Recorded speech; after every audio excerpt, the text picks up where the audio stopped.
maanta oo ay taariikhdu tahay 18 bisha labaad 2021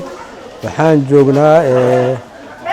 kiiloomitir 13 ama Tareedisho xarun barakacayaal oo ku taalo waxaana u nimid halka ayada inaan ka qaybino raashin kafaara gud ah oo walaalaha kamida uu noo soo hay'adda Haaro ee xafiiskeeda Muqdisho u soo wakiishay in la kafaara gudka laga qaybiyo alxamdulillah si nabad ah noogu dhamaatay waxaana u qaybinay 1300 oo qoys ayaan waxaan siinay qoys walba magaal bariis ah ilaahay alxamdu waxay noogu soo dhamaatay si nabadgelyo ah iyo si maartay aad u qurux badan dadkii kaamkan odayaashiisa mas'uuliyiintiisa u mahad celinaynaa walaalka kafaara gudkaas la baxayna waxaan ilaahay uga rajaynaynaa inuu ilaahay ka aqbalo ilaahay uga rajaynaynaa